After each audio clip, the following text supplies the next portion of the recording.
Point le murmure quantique de l'illusion, pourquoi les scientifiques hésitent à affirmer que notre monde n'est qu'une réflexion.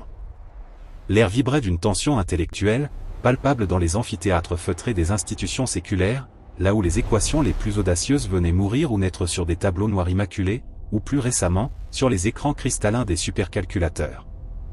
Le murmure qui s'élevait, discret mais persistant, n'était pas celui des querelles académiques habituelles, mais une interrogation fondamentale, une brèche sismique dans les fondations même de la cosmologie acceptée, et si, après tout, notre réalité tridimensionnelle, avec sa gravité implacable et son flux temporel unidirectionnel, n'était qu'une ombre projetée, une réverbération d'une existence plus profonde, plus vaste, presque inimaginable? Les scientifiques, gardiens austères de l'empirisme, n'osaient pas prononcer cette phrase avec l'assurance dogmatique que l'on attendrait d'une telle hypothèse.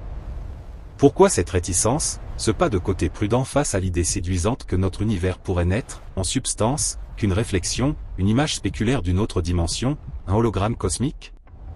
L'origine de cette méfiance méthodologique réside dans l'abîme qui sépare la spéculation théorique des preuves observables.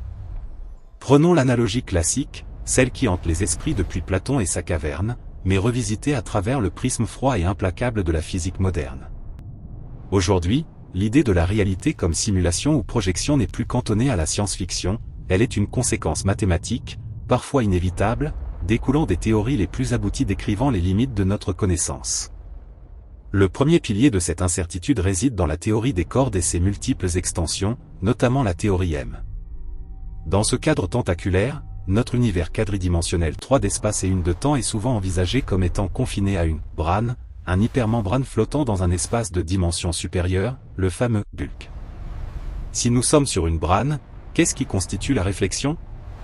La réflexion implique une source. Dans ce modèle, la source ne serait pas une simple projection lumineuse, mais l'interaction gravitationnelle ou quantique avec d'autres branes adjacentes ou avec l'espace-temps multidimensionnel lui-même. Les scientifiques peuvent manipuler les équations de Kaluza-Klein, qui suggèrent que les dimensions supplémentaires sont compactifiées, roulées sur elles-mêmes à des échelles incroyablement petites, de l'ordre de la longueur de Planck, soit environ 10 à la puissance moins 35 mètres. Pourtant, l'existence même de ces dimensions supplémentaires reste une conjecture non prouvée. Nous n'avons aucune preuve expérimentale directe de la courbure de l'espace selon des géométries qui nécessitent 11 dimensions, comme le prédit la théorie M. Affirmer que nous ne sommes qu'une réflexion sans pouvoir localiser l'objet original, ou même identifier la nature exacte du support de cette réflexion, est un saut que la science rigoureuse refuse de faire sans un signal, une anomalie gravitationnelle qui fuirait notre brane, par exemple.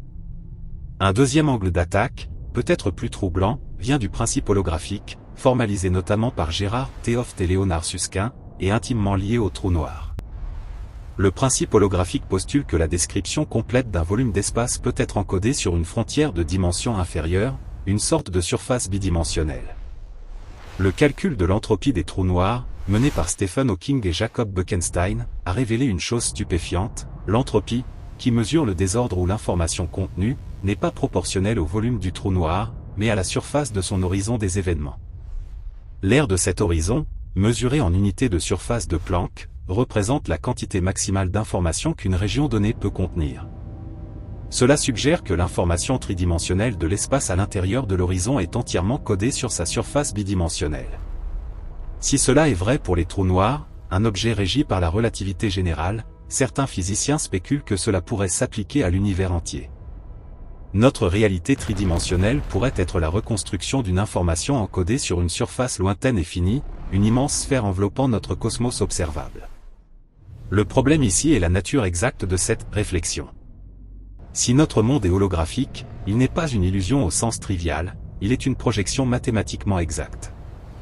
Cependant, prouver que l'univers point tout entier fonctionne sur ce principe nécessite une théorie de la gravité quantique complète, ce que nous ne possédons pas encore. La formulation la plus robuste de ce concept jusqu'à présent est la correspondance ASCFT, ou dualité anti-de Sitter, théorie de champ conforme, développée par Juan Maldacena. Cette dualité établit une équivalence mathématique entre une théorie de la gravité quantique dans un espace-temps à certaines dimensions, l'espace anti-de Sitter, et une théorie de champ quantique sans gravité, vivant sur sa frontière de dimension inférieure. C'est une réflexion mathématique parfaite, mais elle est limitée à un type spécifique d'espace-temps, l'espace anti-de Sitter, qui possède une courbure négative constante. Notre univers, du moins selon les observations de l'énergie noire, semble être en expansion accélérée, approchant peut-être un espace de Sitter, caractérisé par une courbure positive ou nulle. L'application directe de HAZ-CFT à notre cosmologie observée reste un défi majeur. Les scientifiques hésitent à proclamer une réalité holographique alors que leur preuve la plus solide s'applique à un univers hypothétique, un modèle, et non au nôtre directement. La troisième raison de cette prudence est l'intégrité de l'expérience subjective. Si notre monde est une réflexion, il doit y avoir des défauts ou des artefacts dans la projection, des indices qui trahissent sa nature artificielle ou réverbérée. La recherche de tels artefacts constitue une ligne de front de la physique expérimentale moderne. Par exemple, si l'univers est une simulation basée sur une grille de calcul finie, comme le proposent certains modèles de simulation computationnelle, il devrait y avoir une limite fondamentale à l'énergie ou à la précision des phénomènes observables. Certains chercheurs, comme Silas Bin et Zoraid Davoudi à l'université de Bonn, ont tenté de déceler de telles limites en examinant le spectre des rayons cosmiques de très haute énergie. Si l'espace-temps était pixelisé, on s'attendrait à observer une anisotropie dans la distribution de ces particules, une sorte de grain dans la trame de l'espace, visible lorsque les énergies dépassent une certaine échelle critique, peut être liée à la limite de la puissance de calcul de la simulation. Jusqu'à présent, les données du télescope Pierre-Auger et d'autres observatoires restent largement compatibles avec un espace-temps lisse et continu aux énergies testées. Le refus de conclure vient du fait que l'absence de preuve n'est pas la preuve de l'absence. Peut-être que la grille est trop fine, trop subtile pour nos instruments actuels, ou que la nature de la réflexion n'est pas une simulation numérique au sens informatique du terme, mais une projection physique issue de géométrie cachée. Considérons l'information elle-même. Dans un monde physique réel, l'information est locale, mais elle peut se propager et se multiplier de manière complexe. Dans une réalité réfléchie, l'information doit être conservée, mais elle pourrait être sujette à des contraintes de redondance ou de compression. L'un des indicateurs les plus puissants de la physique quantique est l'intrication. Deux particules intriquées partagent un état commun, quelle que soit la distance qui les sépare. Leur corrélation est instantanée, ce qui a conduit Einstein à la qualifier des actions fantomatiques à distance. Dans un cadre holographique ou de simulation, comment cette intrication est-elle implémentée? Certains modèles suggèrent que l'intrication entre deux régions de l'espace peut être comprise comme un pont d'Einstein-Rosen ou un ver de terre, reliant ces deux régions dans la dimension supérieure, le bulk. L'intrication quantique ne serait alors pas une connexion magique, mais la géométrie même de l'espace-temps parent. Si cette interprétation est vraie, l'univers serait intrinsèquement structuré par des connexions géométriques invisibles à notre perception tridimensionnelle. Pourtant, l'établissement d'un lien causal direct entre la géométrie du bulk et l'intrication sur la brane reste un domaine de recherche théorique intense, sans confirmation expérimentale définitive permettant d'affirmer que l'intrication est la point preuve de la réflexion. La conscience, ce dernier bastion de l'énigme, ajoute une couche supplémentaire de complexité. Si nous vivons dans une réflexion, qu'est-ce qui constitue notre expérience subjective? Est-ce une propriété émergente de la complexité de la simulation, ou est-ce un élément fondamental du système d'exploitation de la réalité source? Le problème difficile de la conscience, tel que formulé par David Chalmers, demeure non résolu. Les neurosciences progressent en cartographiant les corrélats neuronaux de la conscience, identifiant les régions du cerveau impliquées dans l'expérience subjective, mais elles n'expliquent pas point pourquoi. Ces processus physiques génèrent une sensation interne. Si notre monde est une réflexion, cela pourrait offrir une porte de sortie théorique, peut-être que la conscience n'est pas générée par notre réalité locale, mais qu'elle est un phénomène directement transmis ou intégré depuis la réalité source, une fonctionnalité essentielle fournie par le système qui nous projette. Les travaux sur la théorie de l'information intégrée, ou théorie de l'information intégrée, suggèrent que la conscience correspond à la capacité d'un système à intégrer de l'information de manière non réductible. Si nous étions une réflexion, l'information intégrée de notre monde serait bornée par la capacité de la source. Mais encore une fois, l'affirmation que la conscience est une propriété de la réflexion est une hypothèse métaphysique déguisée en physique, car nous ne pouvons sonder la nature de la conscience dans la dimension parente. Le désaccord scientifique tient également à la nature de la causalité et du temps. Dans notre expérience quotidienne, la causalité est linéaire, après cette B, et B est causée par A. Le temps s'écoule irrémédiablement vers l'avenir, une flèche du temps gouvernée par l'entropie, comme décrit par la deuxième loi de la thermodynamique. Si notre monde est une réflexion, d'où provient cette flèche du temps? Dans certaines descriptions de la théorie des cordes ou dans des modèles cosmologiques cycliques, le temps pourrait être une propriété émergente de notre brane, et non une caractéristique fondamentale de la dimension supérieure. Dans le bulk, le temps pourrait exister différemment, peut-être comme une dimension spatiale supplémentaire, permettant un mouvement réversible. Si le temps est une dimension spatiale dans la réalité source, alors l'écoulement que nous percevons est notre incapacité à nous mouvoir librement dans cette dimension, une contrainte imposée par la nature de la projection. Les scientifiques sont extrêmement réticents à remettre en cause l'irréversibilité du temps, car elle est le fondement de toute la physique statistique et de la manière dont nous mesurons les processus. Affirmer qu'elle n'est qu'une illusion de projection est une déclaration qui exige un niveau de preuve équivalent à la réfutation de la thermodynamique. De plus, il y a la question de la cohérence mathématique. Pour qu'une réflexion soit crédible, elle doit respecter toutes les lois physiques que nous observons, sans aucune fuite évidente ou incohérence flagrante dans les constantes fondamentales. Les constantes telles que la vitesse de la lumière dans le vide, notée $C$, la constante gravitationnelle $G$, et la constante de Planck $H$, doivent être parfaitement réglées. Dans un modèle de simulation ou de projection, ces constantes sont les paramètres d'entrée du programme.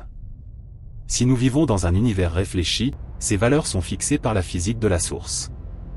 La finesse extraordinaire de ces constantes, qui permet l'existence de la matière complexe, de la chimie et de la vie, est le cœur du fameux problème de l'ajustement fin. Pour certains, cela suggère une multitude d'univers parallèles, l'hypothèse du multivers, où différentes constantes sont testées. Pour d'autres, cela pointe vers un dessein intelligent ou une nécessité physique dans la structure de la source. Les scientifiques, formés à privilégier l'explication la plus parcimonieuse, ne peuvent accepter l'idée d'une réflexion si cette réflexion exige des réglages si précis sans expliquer pourquoi la source elle-même est si réglée. Ils préfèrent souvent des mécanismes comme la théorie des cordes qui, en postulant un paysage de 10 à la puissance 500 solutions possibles, suggèrent que notre univers n'est qu'un des nombreux mondes possibles, une idée moins radicale que celle d'une simple réflexion univoque. L'ambiguïté dans la terminologie elle-même est un frein. Qu'entend-on par réflexion? Est-ce une projection holographique comme dans AS-CFT? Est-ce une simulation informatique comme dans l'hypothèse de Bostrom? Ou est-ce une simple image miroir dans un espace de dimension supérieure, une vision plus littérale? Chaque interprétation porte des implications épistémologiques et physiques radicalement différentes. L'hypothèse de simulation, popularisée par Nick Bostrom, repose sur des arguments probabilistes. Si des civilisations technologiquement avancées peuvent créer des simulations de leurs ancêtres avec une fidélité parfaite, alors le nombre de réalités simulées excéderait de loin le nombre de réalités fondamentales, rendant statistiquement probable que nous soyons simulés. Cependant, cette hypothèse est notoirement difficile, voire impossible, à réfuter ou à prouver empiriquement, car toute preuve que nous pourrions trouver, par exemple, un bug dans le code, pourrait être elle-même simulée pour nous tromper. L'incapacité à concevoir une expérience de pensée définitivement falsifiable pour rejeter ou accepter l'idée d'une simulation empêche les physiciens, qui se conforment aux critères de falsifiabilité de Karl Popper, de se prononcer avec autorité. Un domaine de recherche qui explore activement les limites de notre réalité est celui des expériences de mécanique quantique. Le fameux paradoxe PR et les inégalités de Bell montrent que le monde quantique est intrinsèquement non local, ce qui est difficile à concilier avec une vision classique de l'espace et du temps. Les expériences vérifiant les violations des inégalités de Bell, notamment celles menées par Alain Aspect et plus récemment par des équipes utilisant des photons sur des fibres optiques sur des centaines de kilomètres, confirment que le monde quantique ne peut être expliqué par des variables cachées locales. Si nous vivons dans une réflexion, cette non-localité pourrait être la signature de la connexion avec la réalité source. Par exemple, si l'information quantique est stockée sur la frontière holographique, l'intrication entre deux points de notre volume pourrait être résolue par leur proximité dans l'espace de la frontière, même s'ils sont éloignés dans notre perception volumique. Les scientifiques utilisent ces résultats pour construire des modèles, mais affirmer que cette non-localité est la point preuve. Que nous sommes une réflexion serait ignorer des alternatives comme la théorie des ondes pilotes de Bohm, qui propose une non-localité intrinsèque dans un univers fondamentalement réel, mais à deux composantes, ondes et particules. La complexité des données cosmologiques elle-même alimente cette prudence. Les observations du fond diffus cosmologique, CMB, notamment par les missions Planck et WMA, nous ont donné une carte incroyablement détaillée de l'univers primordial. Ces données confirment un modèle cosmologique standard, le modèle lambda CDM, qui inclut une énergie sombre, lambda, et de la matière noire froide, CDM. Ce modèle est robuste et prédit avec succès de nombreuses observations.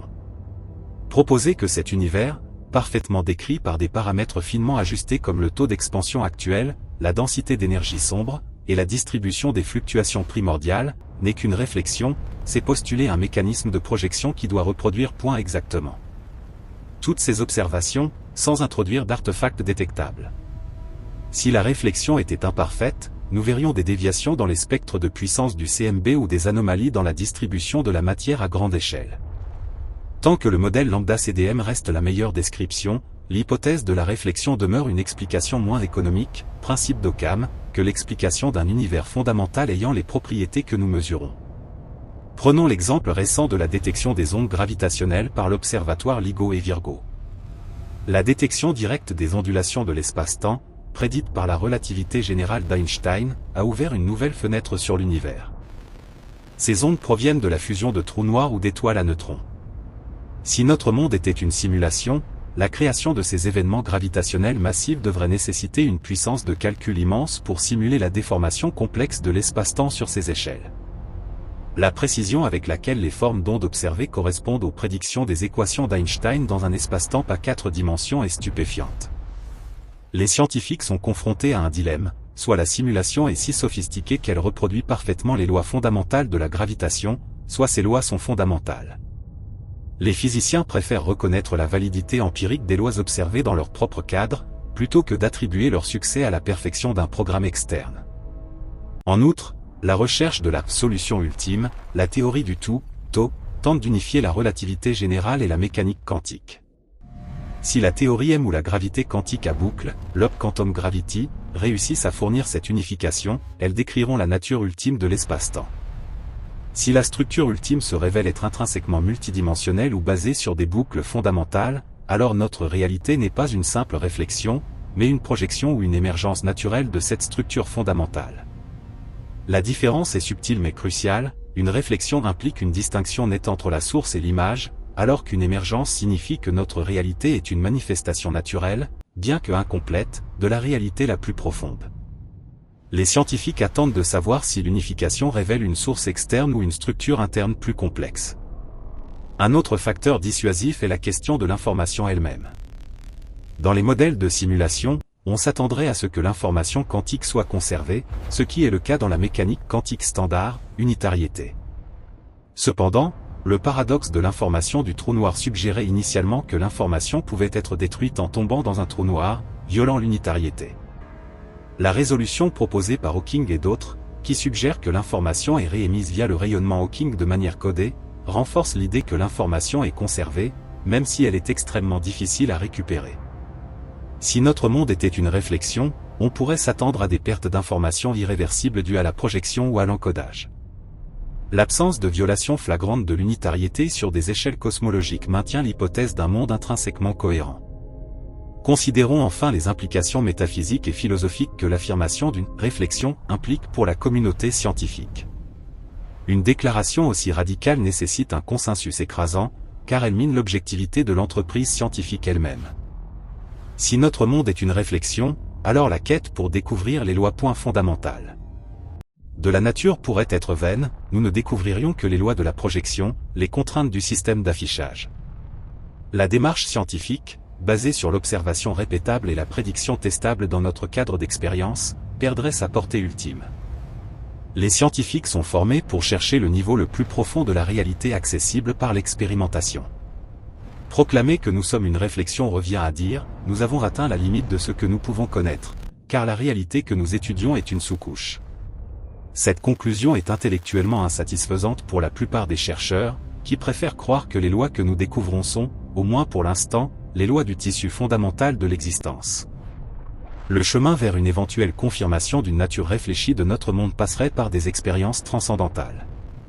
Peut-être que la détection de gravitons ou de particules médiatrices de la gravité qui ne respectent pas les règles de notre espace-temps quadridimensionnel, des particules qui fuient vers le bulk, pourrait être l'indice tant attendu.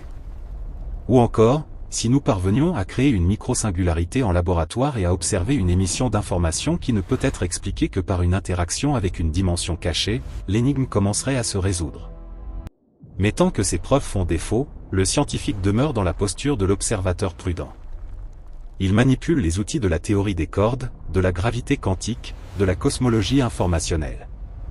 Il utilise les concepts de Bran, des holographies, de simulation, non comme des affirmations sur la nature ultime de la réalité, mais comme des modèles mathématiques puissants pour explorer les limites de la physique.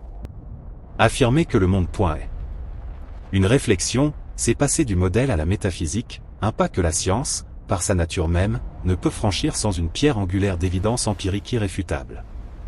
Le murmure persiste, car les équations le suggèrent, mais le mur de l'expérience reste infranchissable, et c'est dans ce fossé que réside la réticence des maîtres du réel.